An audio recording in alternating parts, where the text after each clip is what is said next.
Hello and welcome to Altitude IAS. और हम लोग देख रहे हैं PYQs टू MCQs।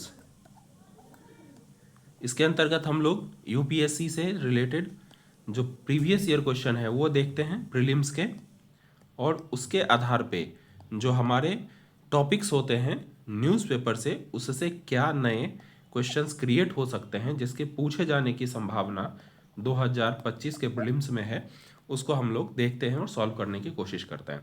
तो आज का हमारा जो फर्स्ट टॉपिक पेज नंबर 1 से है वो कर्नाटका जो चीफ मिनिस्टर हैं उनको क्लीन चिट मिल गया है जो मूडा केस था इसके अंतर्गत। तो ये जो मुडा केस चल रहा था कर्नाटक के लोकायुक्त के अंतर्गत, तो चलिए इस संदर्भ में हम थोड़ा डिटेल देखते हैं, फिर उससे रिलेटेड क्या क्वेश्चंस बनेंगे उसको भी देखेंगे। तो कर्नाटक लोकायुक्त पुलिस ने मुख्यमंत्री सिद्धारमैया, उनकी पत्नी और 2 अन्य को मैसूर शहरी विकास प्राधिकरण यानी मुडा मामले में सबूते के अभाव में क्लीन चिट दे दी। साक्ष्य के अभाव लोकायुक्त पुलिस ने कहा है कि सिद्धारमैया, उनकी पत्नी और साले जो हैं और भूमि विक्रेता के खिलाफ भ्रष्टाचार के आरोप साबित नहीं हो सके। यह मामला मुडा द्वारा मुआवजा भूखंड आवंटन में अनियमितता से जुड़ा हुआ था। तो इससे पहले कि हम डिटेल्स थोड़ा देखें, जो प्रीलिम्स के प्रीवियस ईयर 2023 के क्वेश्चन है उसको देखते हैं, ये कैसे रिलेट करता है और कैसे क्वेश्चंस बन सकते हैं वो जानेंगे। तो हमारा जो 2023 का क्वेश्चन है वो एसएचजी से संबंधित है। स्वयं सहायता समूह जो एसएचजी सेल्फ हेल्प ग्रुप कार्यक्रम मूल रूप से भारतीय स्टेट बैंक द्वारा वित्तीय रूप से वंचित, सबसे पहले ये भारतीय स्टेट बैंक से जुड़ा हुआ नहीं है, मूल रूप से सूक्ष्म ऋण प्रदान करने के लिए शुरू किया गया था। पहला स्टेटमेंट गलत हो गया।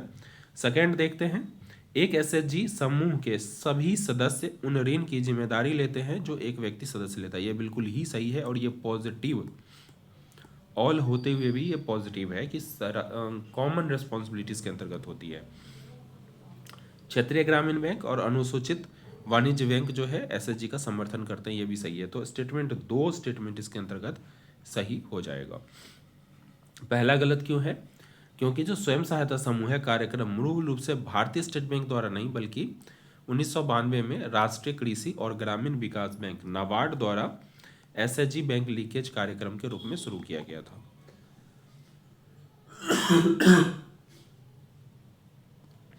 बाकी दोनों स्टेटमेंट सही है, इसमें कॉमन रिस्पॉन्सिबिलिटी होती है, सबकी सामूहिक देयता होती है, और साथ ही साथ जो बैंक हैं वो इसमें सहायता करते हैं।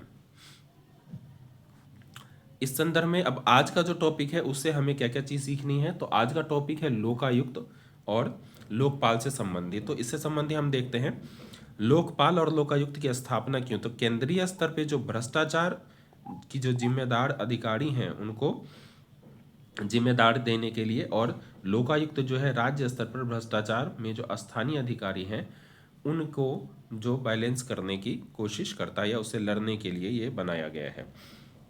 यह एक स्वतंत्र निकाय है जो सरकारी अधिकारियों, मंत्रियों और जनप्रतिनिधि के खिलाफ भ्रष्टाचार की शिकायतों की जांच करते हैं। लोकपाल के विषय में अब हम लोग देखते हैं अलग अलग डिटेल्स। लोकपाल जो है वो केंद्रीय संस्था है जो केंद्र सरकार के कर्मचारी और अधिकारियों के खिलाफ जो भ्रष्टाचार के मामले होते हैं उसकी जांच करता है। लोकपाल और लोकायुक्त अधिनियम 2013 के तहत इसे स्थापित किया गया था। इसमें प्रधानमंत्री, केंद्रीय मंत्री, सांसद, सरकारी अधिकारियों के खिलाफ जो है शिकायतें आती है उसको देखा जाता है। लोकपाल के एक अध्यक्ष और अधिकतम 8 सदस्य होते हैं। लोकपाल की नियुक्ति प्रधानमंत्री, लोकसभा अध्यक्ष, विपक्ष के नेता और मुख्य न्यायाधीश के नेतृत्व वाली एक समिति के द्वारा किया जाता है। लोकपाल को अभियोजन की सिफारिश करने और दोषियों को सजा दिलाने का अधिकार है। लोकायुक्त को देखें तो लोकायुक्त जो है राज्य स्तर पर भ्रष्टाचार के मामलों की जांच करता है, और हर राज्य में लोकायुक्त की नियुक्ति अलग अलग नियमों के, मतलब ये तो 2013 का तो एक्ट लागू होगा ही, साथ राज्य को ये छूट होती है कि आप अपने अनुसार से संशोधन जो है कर सकें। राज्यपाल द्वारा मुख्यमंत्री, उच्च न्यायालय के मुख्य न्यायाधीश और विपक्ष के नेता की सलाह पर जो है नियुक्त किया जाता है किसे, लोकायुक्त को, राज्यों में। इसमें मुख्यमंत्री, राज्य मंत्री, विधायक और राज्य सरकार के अधिकारियों के खिलाफ भ्रष्टाचार की जांच की जाती है। लोकायुक्त के पास कई राज्यों में न्यायिक शक्तियां होती है, यह स्वतः संज्ञान लेकर भी जांच कर सकता है।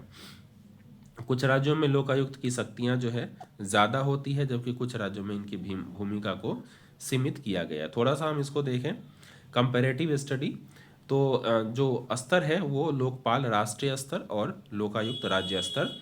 स्थापना 2013 अधिनियम के तहत राष्ट्रीय स्तर पे और राज्य स्तर पे इसके अंतर्गत होते हुए ये अपना अधिनियम होता है राज्यों का अलग अलग। जांच किनके खिलाफ, तो प्रधानमंत्री, केंद्रीय मंत्री, सांसद यानी केंद्रीय अधिकारी जो होती है, और लोकायुक्त में मुख्यमंत्री और राज्य के अधिकारी। नियुक्ति जो होती है लोकपाल, प्रधानमंत्री, लोकसभा अध्यक्ष, विपक्ष के नेता और सीजेआई द्वारा, और लोकायुक्त की नियुक्ति राज्यपाल द्वारा, मुख्यमंत्री, उच्च न्यायालय के मुख्य न्यायाधीश और विपक्ष के नेता की सलाह पे होती है। पावर अथॉरिटी क्या है, भ्रष्टाचार की जांच और अभियोजन की सिफारिश। ये दोनों जगह ऑलमोस्ट सेम ही पावर होती है। संरचना जो है अध्यक्ष प्लस 8 सदस्य होते हैं लोकपाल में, प्रत्येक राज्य में अलग अलग संरचना हो सकती है।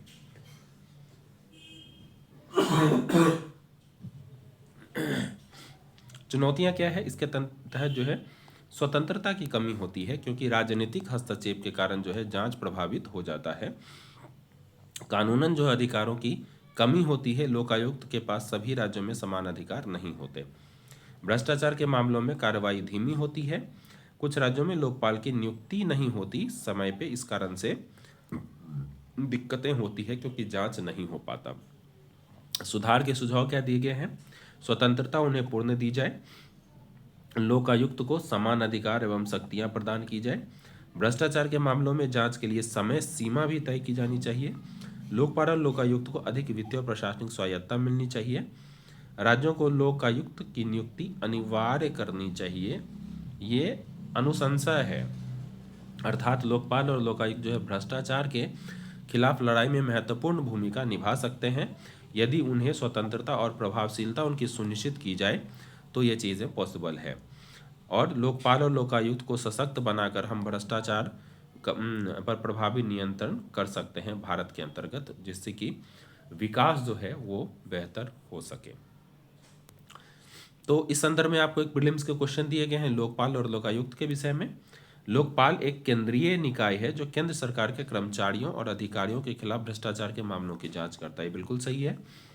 लोकायुक्त को भारत के राष्ट्रपति द्वारा नियुक्त नहीं किया जाता, यह राज्य स्तर पर भ्रष्टाचार के मामलों की जांच करता है, ये बिल्कुल सही है, लेकिन राष्ट्रपति द्वारा नहीं, राज्यपाल के द्वारा इसकी नियुक्ति होगी राज्य स्तर पे। तो सेकेंड स्टेटमेंट गलत हो गया, तो हमारा आंसर ऑलरेडी आ चुका है।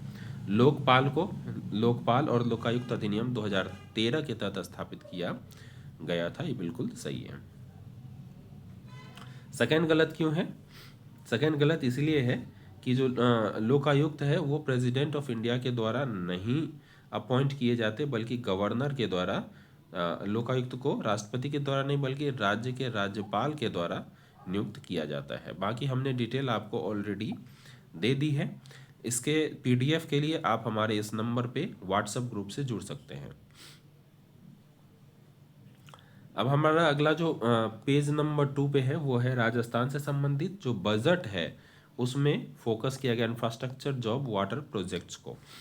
तो इस संदर्भ में हम थोड़ा डिटेल देखेंगे, फिर देखेंगे जो बजट होता है वो सेंटर और स्टेट में बजट का क्या डिफरेंस है, क्या क्या बजट के अंतर्गत आता है। उसके बाद इसके बजट के बारे में अन्य जो डिटेल्स होंगे, जो कॉन्स्टिट्यूशनल प्रोविजंस होंगे वो हम देखेंगे। फिर बजट में क्या क्या चीज़ें इंक्लूड की जा सकती है वो सारी चीज़ें देखेंगे, और कुछ अगर इश्यूज होती है उसको भी हम लोग देखेंगे। तो सबसे पहले थोड़ा सा मुख्य बिंदु देखते हैं राजस्थान बजट का। इसके अंतर्गत जो है रोजगार और कल्याण पे ध्यान दिया गया है। सरकारी व निजी क्षेत्र में 2,75,000 नौकरियों सृजन करने की बात की गई है।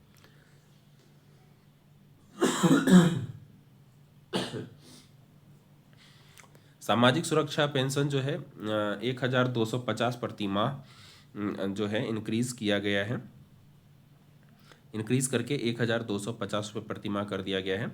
बुनियादी ढांचा और विकास की बात करें तो 60,000 करोड़ की लागत से नॉन ग्रीनफील्ड एक्सप्रेस वे बनाने की जो है योजना है। और वाटर और इलेक्ट्रिसिटी की बात करें तो 20 लाख नए पेयजल कनेक्शन देने की बात की गई है। और व्यापार और निवेश के तहत 149 अनुमतियों के लिए सिंगल विंडो प्रणाली का प्रावधान किया गया है। इस संदर्भ में सबसे पहले हम लोग देखेंगे कि बजट होता क्या है। तो बजट जो है वार्षिक वित्तीय विवरण होता है, जिसमें सरकार अपनी आय और व्यय का लेखा जोखा प्रस्तुत करते हैं। और भारत में दो प्रकार के बजट होते हैं, चूंकि स्टेट और सेंटर जो है दो तरीके के राज्य हैं हमारे पास, सरकार हैं सेंटर में और स्टेट में। तो केंद्रीय बजट अलग होता है और राज्य बजट अलग होता है। तो केंद्रीय बजट के बारे में अगर हम जानकारी लें तो भारत सरकार द्वारा जो है हर वर्ष संसद में प्रस्तुत किया जाता है। वित्त मंत्री इसे लोकसभा में प्रस्तुत करते हैं। इसके अंतर्गत राजस्व और पूंजीगत व्यय का पूरा विवरण प्रदान किया जाता है। कराधान, कर्ज, सब्सिडी, रक्षा खर्च, स्वास्थ्य, शिक्षा आदि जो है आवंटन इसमें शामिल होता है। और जो केंद्रीय बजट है वो अनुच्छेद 112 के तहत इसे वार्षिक वित्तीय विवरण के रूप में, वार्षिक वित्तीय विवरण कहा जाता है। इसे बजट कहा नहीं जाता, इसे वार्षिक वित्तीय विवरण कहा जाता है, ये बात ध्यान रखिएगा। वित्त आयोग और नीति आयोग इसकी तैयारियों में योगदान देते हैं। राज्य बजट की बात करें, राज्य सरकार द्वारा विधानसभा में प्रस्तुत किया जाता है और राज्य के वित्त मंत्री इसे पेश करते हैं। राज्य सरकार की जो हो आय है और व्यय है इसमें पूरा विवरण होता है। वो सारी डिटेल्स जो केंद्र सरकार देती हैं वो, और केंद्र सरकार से प्राप्त अनुदान, राज्य करों और अन्य स्रोतों से जो राजस्व प्राप्त होंगे वो शामिल होते हैं।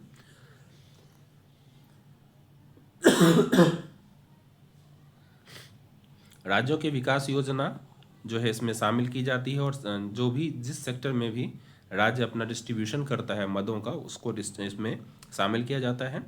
और ये जो है अनुच्छेद 202 के तहत आता है। तो आपको सेंटर और स्टेट के जो बजट देखे तो सेंटर 112 के तहत आएगा और स्टेट जो है 202 के तहत आता है। दोनों में देख लीजिए कंपैरिजन। संविधान का अनुच्छेद केंद्रीय बजट जो है 112 और राज्य बजट 202 है। बाकी आप इसमें डिटेल देख सकते हैं, जो पहले हमने पढ़ा है उसी का कंपैरेटिव स्टडी दिया गया है।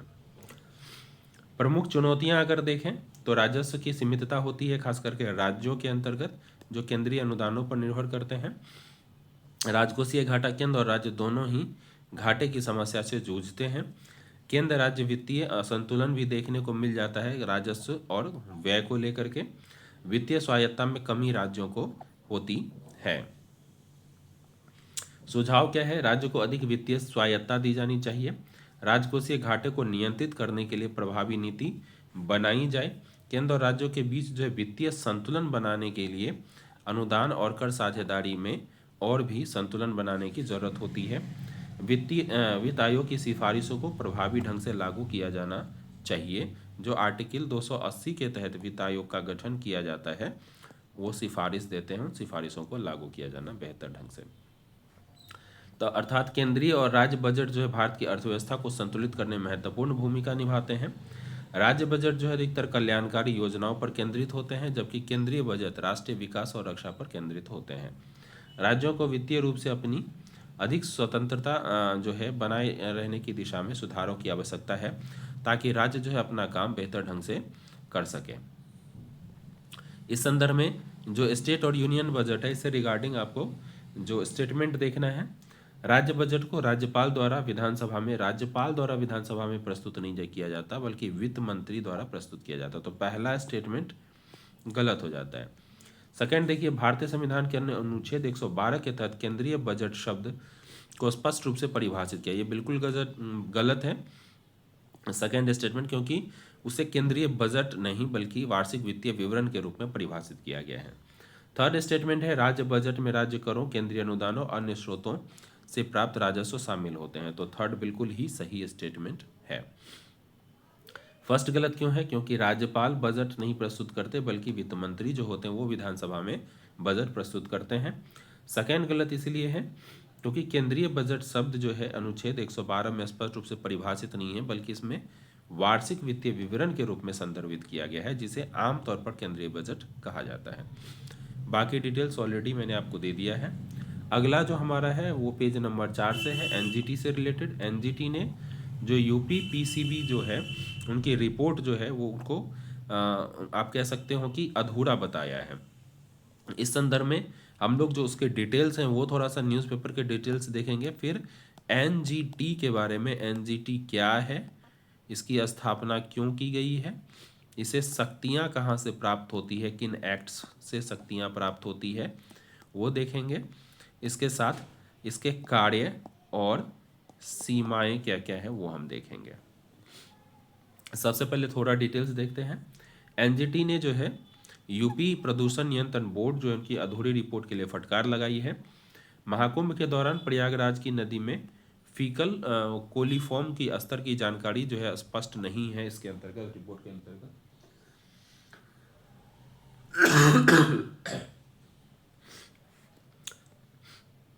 सीपीसीबी की जो रिपोर्ट है उसमें महाकुंभ के दौरान फीकल कोलीफॉर्म का स्तर अधिक पाया गया है। एनजीटी का रिस्पांस देख लीजिए। यूपी पीसीबी की जो रिपोर्ट है सिर्फ 12 जनवरी तक के आंकड़े दिखाती है, जो महाकुंभ से पहले की है। एनजीटी ने बिना जरूरी प्रदूषण आंकड़ों के रिपोर्ट पर यूपी पीसीबी से जवाब मांगा है। इस संदर्भ में हम लोग सबसे पहले देखेंगे एनजीटी, क्योंकि सीपीसीबी के विषय में हमने आपको 1-2 दिन पहले ही सारा डिटेल्स दिया था और एक प्रीलिम्स के क्वेश्चन भी दिए थे। तो आज हम लोग एनजीटी देखेंगे। राष्ट्रीय हरित अधिकरण भारत में एक विशेष पर्यावरणीय न्यायाधिकरण है। इसका जो स्थापना हुआ है, एनजीटी एक अद्वितीय न्यायालय के रूप में जो पर्यावरणीय मामलों पर ध्यान केंद्रित करती है। तो ये काम, एक चीज ध्यान रखिएगा, जो ट्राइब्यूनल बनाया जाता है वो किसी विशेष काम के लिए बनाया जाता है, जो विशेषीकृत होता है, और ये ट्राइब्यूनल जो है ये पर्यावरण से रिलेटेड है, तो इसमें अन्य बातें नहीं सुनी जाएंगी। त्वरित निपटान इसके तहत होता है, पर्यावरण से संबंधित मामलों के लिए डिजाइन किया गया है। कानूनी अधिकार जो है, एनजीटी का गठन 2010 में राष्ट्रीय अधिकरण अधिनियम के द्वारा किया गया था। स्पीडी ट्रायल इसके माध्यम से हो पाता है। उद्देश्य क्या है? पर्यावरणीय विवादों का निपटारा तेजी से करना, पर्यावरणीय सुरक्षा और सतत विकास को बढ़ावा देना, पर्यावरणीय क्षति की रोकथाम और पुनर्स्थापना के लिए कड़े फैसले लेना, और पर्यावरणीय न्याय को सभी के लिए सुलभ और प्रभावी बनाना। फीचर्स देख लीजिए। यह एक विशेष ट्राइब्यूनल होता है जो केवल केवल केवल पर्यावरणीय मामलों की सुनवाई करता है। संविधान के अनुच्छेद 21 से ये प्रेरित होता है। एनजीटी को सुप्रीम कोर्ट और हाई कोर्ट के बराबर शक्तियां प्राप्त होती है, और एनजीटी के आदेश को केवल सुप्रीम कोर्ट में ही चुनौती दी जाती है। तो ये जो 2 स्टेटमेंट है इसको आपको ध्यान रखने की जरूरत होगी। यह न्याय के अस्थायित्व को अपनाता है। न्यायिक क्षेत्राधिकार अगर देखें तो जल प्रदूषण अधिनियम, वायु प्रदूषण अधिनियम, पर्यावरणीय संरक्षण अधिनियम, जैव विविधता अधिनियम, वन संरक्षण अधिनियम सभी इसके तहत आते हैं। संरचना की बात करें तो एनजीटी में एक अध्यक्ष होता है और न्यूनतम 10 तथा अधिकतम 20 न्यायिक और तकनीकी सदस्य इसमें शामिल होते हैं। अध्यक्ष की जो नियुक्ति होती है भारत सरकार द्वारा भारत के प्रधान न्यायाधीश यानी सीजेआई की सलाह पर की जाती है। इसका मुख्यालय नई दिल्ली में स्थित है और अन्य क्षेत्रीय बेंच जो है भोपाल, पुणे, कोलकाता और चेन्नई में भी स्थित है। एनजीटी के फैसले की बात करें तो स्टारलाइट कॉपर प्लांट जो है तमिलनाडु को प्रदूषण फैसले के कारण बंद कर दिया गया था। यमुना और गंगा नदी में प्रदूषण नियंत्रण के लिए सख्त निर्देश दिए गए थे। दिल्ली एनसीआर में पटाखों पर प्रतिबंध और वायु गुणवत्ता सुधार के लिए कई निर्देश जारी किए गए थे। औद्योगिक कचरा निपटान और निर्माण गतिविधि से धूल प्रदूषण को रोकने के लिए कई नियम लागू किए गए थे। चुनौतियों की बात करें, चैलेंजेस की, तो बजटीय जो है संसाधनों में इसकी कमी रहती है। सभी राज्यों में बेंच की अनुपलब्धता है। केवल कुछ ही राज्यों में एनजीटी के बेंच पाए जाते हैं। सरकारी एजेंसियों के साथ समन्वय की कमी है, और जो उच्च न्यायालय द्वारा लंबित मामलों की पुनः समीक्षा, कई बार एनजीटी के फैसलों को हाई कोर्ट में चुनौती दी जाती है, जिससे प्रक्रिया और लंबी हो जाती है। हालांकि एनजीटी के खिलाफ सुनवाई जो है सुप्रीम कोर्ट में ही होना चाहिए।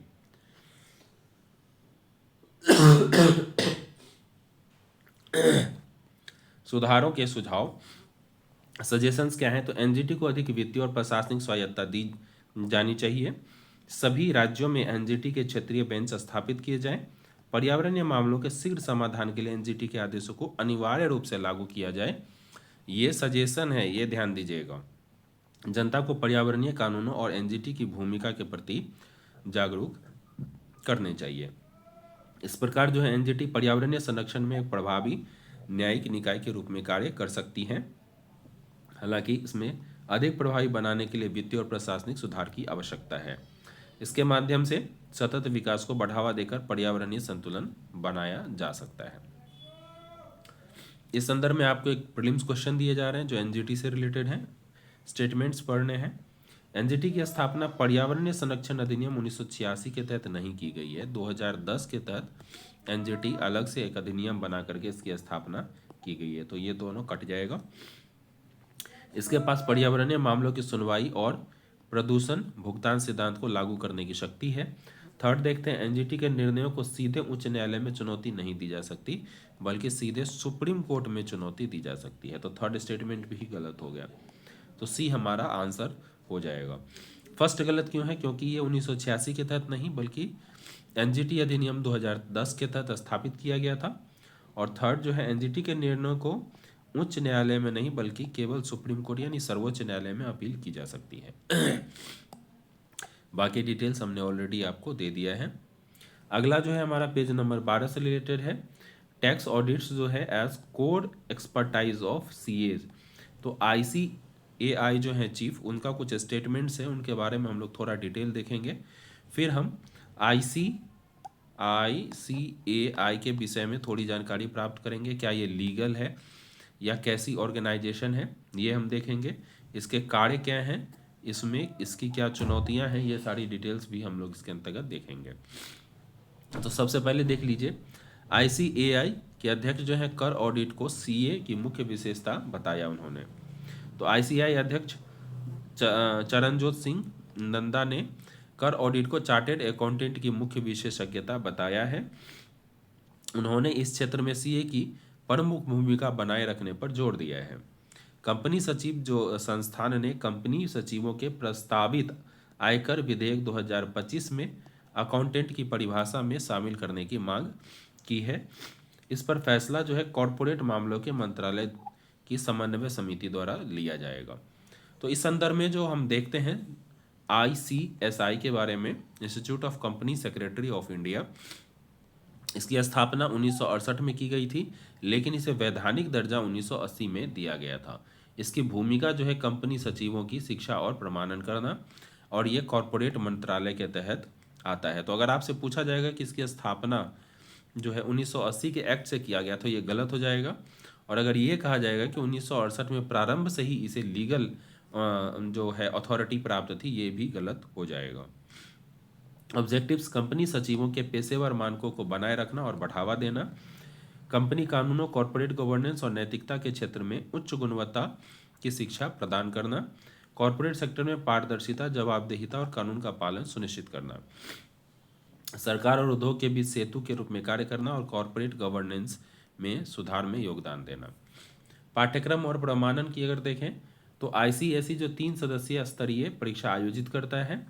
एक CA executive entrance test first stage होता है, CA executive programme second stage होता है, और सीएस जो है प्रोफेशनल प्रोग्राम, ये फाइनल स्टेज होता है। और इसके अलावा उम्मीदवारों को अनिवार्य प्रैक्टिकल ट्रेनिंग पूरी करनी होती है इसके तहत। मुख्य कार्य और जिम्मेदारियां क्या है, तो कंपनी सचिव जो होते हैं उनके काम देख लीजिए।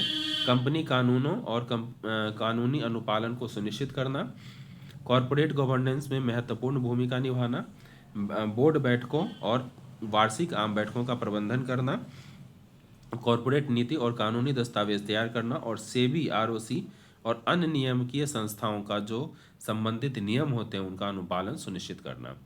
आईसीएसआई की संरचना देखें तो इसका जो मुख्यालय है वो नई दिल्ली में स्थित है। 4 क्षेत्रीय कार्यालय हैं, उत्तर क्षेत्र, पश्चिम क्षेत्र, पूर्व क्षेत्र और दक्षिण क्षेत्र। इसके अलावा पूरे भारत में कई इसके शाखा कार्यालय भी स्थित हैं। कानून और वैधानिक स्थिति की अगर देखें तो आईसीएसआई जो है उसको 1980 के तहत वैधानिक दर्जा जो अधिनियम बनाया गया था, कंपनी सेक्रेटरी एक्ट 1980, उसके तहत वैधानिक दर्जा प्रदान किया गया था। यह कंपनी सचिव की उपाधि प्रदान करने के लिए अधिकृत है। आईसीएसआई जो है भारत सरकार के कॉरपोरेट मंत्रालय के अधीन कार्य करता है। तो ये एक पॉइंट जो है और ये एक पॉइंट, ये दोनों काफ़ी महत्वपूर्ण हो जाता है, जो पहले भी हमने आपको बताया है। चुनौतियां और सुधार क्या हैं? बदलते कॉरपोरेट कानून के अनुपालन मानकों के साथ अद्यतन रहना एक चुनौती है। छात्रों के लिए डिजिटल शिक्षा और ई लर्निंग सुविधाओं सुविधाओं में सुधार करने की आवश्यकता है। आईसीएसआई को नए कॉरपोरेट गवर्नेंस मॉडल और वैश्विक मानकों के अनुरूप होना चाहिए और कंपनी सचिवों के करियर के अवसर को विविध बनाने के लिए नए पाठ्यक्रम विकसित करने की भी आवश्यकता है।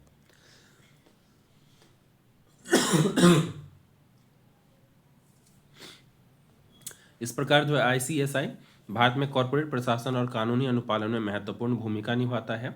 कंपनी सचिव संगठनों को पारदर्शिता और नैतिक प्रशासन बनाए रखने में मदद प्रदान करता है। आईसीएसआई की बढ़ती भूमिका इसे कॉरपोरेट क्षेत्र में और अधिक प्रभावशील बना रही है। इस संदर्भ में आपको एक क्वेश्चन दिया गया है जो आईसीएसआई से संबंधित है। आईसीएसआई की स्थापना 1980 में संसद के एक अधिनियम के माध्यम से की गई थी। बिल्कुल गलत है, क्योंकि 1968 में की गई थी और इसे लीगल अथॉरिटी बाद में 1980 में प्राप्त हुई थी। तो पहला स्टेटमेंट क्या हो जाएगा? गलत हो जाएगा। सेकंड देखते हैं, भारत सरकार के कॉरपोरेट मंत्रालय के अधीन कार्य करता है, ये बिल्कुल सही है। और आईसीएसआई का जो मुख्यालय है मुंबई में है, ये गलत है, नई दिल्ली में है। तो ये जो है स्टेटमेंट बी इसका सही आंसर हो जाएगा। फर्स्ट गलत क्यों है? क्योंकि 1968 में स्थापित हुई थी और 1980 में इसे संसद अधिनियम बनाकर वैधानिक दर्जा प्रदान किया गया था। कॉरपोरेट मंत्रालय के तहत ये बिल्कुल सही है और आईसीएसआई का मुख्यालय नई दिल्ली में स्थित है, न कि मुंबई में। की नोट्स ऑलरेडी हमने आपको दे दिया है और जो पीडीएफ है वो प्राप्त करने के लिए आप हमारे इस नंबर पे व्हाट्सएप ग्रुप से जुड़ सकते हैं। और आज के लिए इतना ही, मिलते हैं कल। आज के लिए बहुत बहुत धन्यवाद।